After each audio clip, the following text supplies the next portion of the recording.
To understand the challenges of 2026 F1 car, we need to go back to the foundation, the working principle of internal combustion engine or ICE. At its core, an engine converts chemical energy from fuel into mechanical energy through controlled combustion. Think of engine as a pump. One complete engine cycle has four strokes or four steps. The first is intake. The piston moves down, drawing in air-fuel mixture through intake valve. The second is compression. The piston rises, compressing the mixture. Compression increases temperature and prepare it for efficient combustion. The next one is obvious: combustion. A spark plug ignites the compressed mixture. The explosion forces the piston downward, producing usable mechanical power. The last one is exhaust. This piston rises again, pushing the burned gases out. This cycle repeats thousands of times per minute.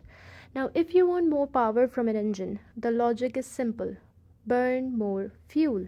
But fuel cannot burn without oxygen. Here comes limitation of engine.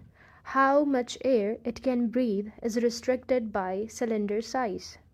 Historically, engineers increased engine size to make more power, but that made engines heavier and slower to rev. Then, in 1905, a Swiss engineer, Alfred Bucke, introduced an idea. What if we don't make the engine bigger, but instead air smaller and denser? Instead of increasing volume of cylinder, we can increase density of air.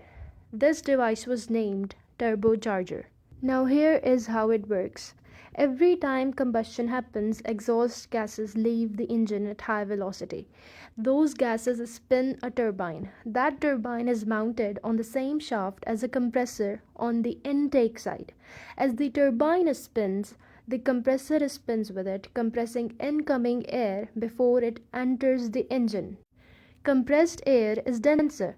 Denser air means more oxygen. More oxygen allows more fuel to burn, and more fuel burned means more power. But in physics, everything comes at a cost. When the car is stationary at low RPM, exhaust flow is minimal. The turbo spins slowly, so when the driver presses throttle, there is a delay before sufficient exhaust gases build up to spin turbo fast enough. That delay is called turbo lag. Now, previous F1 cars had MGU-H, motor generator unit heat. It was mounted directly on the turbo shaft.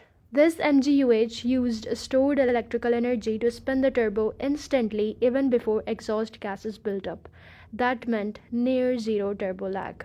But in 2026, MGU-H is gone. Hence, the turbo lag has made its return, which means when the lights go out, turbo response depends purely on mechanical energy of exhaust gases.